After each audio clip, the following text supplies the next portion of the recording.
We travel on from the exit of the Crinan Canal in Crinan to the city of Oban. It was raining, but the sea was still calm. We were warned not to use the wider Gulf of Corryveckan between Jura and Scarba Island to reach the Firth of Lorn, as there was the very dangerous and third largest whirlpool of the world. This is a video of my series Adventures with my Trawler Yacht Whitehorse, a Grand Banks 36. First, a short overview. In this episode I will tell you about the whirlpool of the Golf of Corryveckan. Then you can follow us on our route north from Crinan to Oban, and finally have some views from Oban.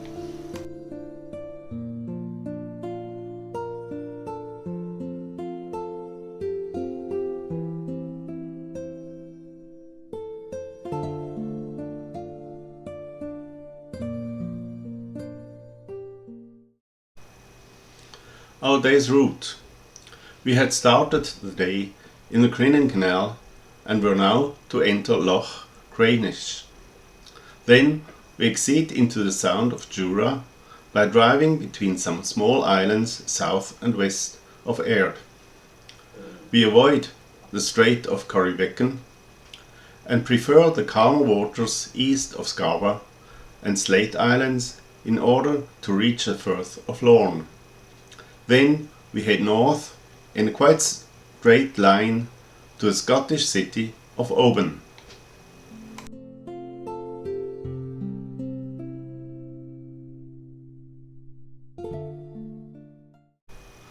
The whirlpool in the Golf of Corryveckan. Our British friends warned us in the morning while we prepared for our journey to Oban. Keep north and east of Scarba after exiting Crinan. Do not travel through the Gulf of Corryveckan between the islands of Jura and Scarba. In the Gulf of Corryveckan is the third largest whirlpool in the world. It is created by tidal floods that move from south into the Sound of Jura, to which the Crinan Canal exits. These tidal waters have only one real exit, and that is the deep waters of the Golf of Corryveckan.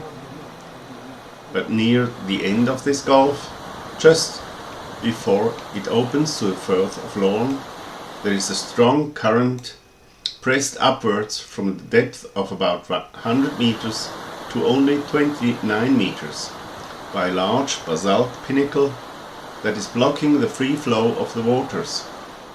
That is the cause of this very dangerous whirlpool area.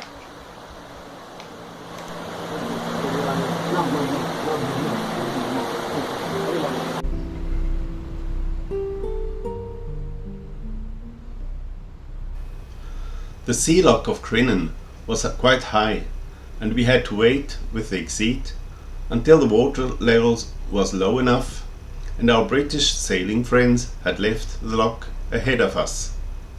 Then we also could head in direction of the islands south and east of Aird and keeping east of Scarba.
As always, I kept a close eye on the chart plotter to see whether there were any obstacles or high sea ground ahead. But it was also important to keep the temperature and pressure of the engines at a constant 80 degrees centigrade and a maximum of 4 bar of oil pressure. Especially the last had given me sometimes headaches on the starboard engine. In order to sail in an energy saving mode, I kept the RPM at about 1300, which resulted in about 6 to 7 knots speed over ground.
Heading northeast on the Firth of Lorn in direction Oban, the weather still was raining, but the sea was still calm, so we kept inside and enjoyed the view of the coastline.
Finally, we reached the Sound of Kerrera, which leads to the Bay of Oban and the city with the same name. This sound is only about 7 kilometers in length and 500 to 700 meters in width.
We reached Oban again in good weather and had a nice berth at the pontoon bridge. But the rain was still lingering and we were rewarded with a beautiful rainbow.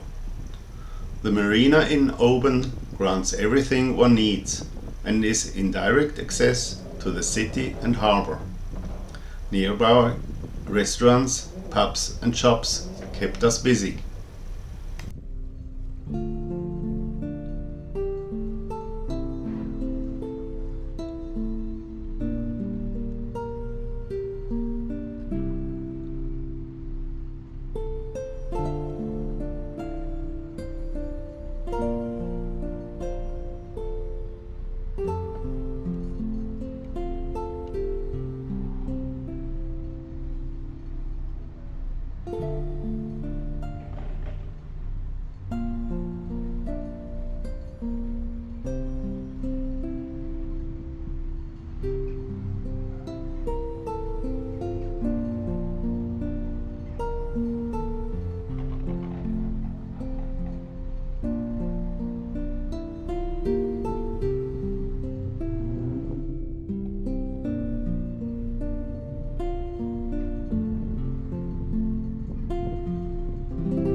We had experienced a walk through this nice Scottish city when our British friends arrived about 90 minutes later, and we enjoyed a nice evening in a nearby pub, wishing goodbye and safe further travels as they would take other routes from here. Despite the COVID pandemic, no one in the pub had a mask on, and the pub was crammed with guests. It was as if no news of what had happened in the world had reached this old pub. Then we returned to our boat and prepared for the next day. It would lead us to the 55 kilometers distant entry to the Crinan Canal in Corryvreckan. This will be covered in my next episode.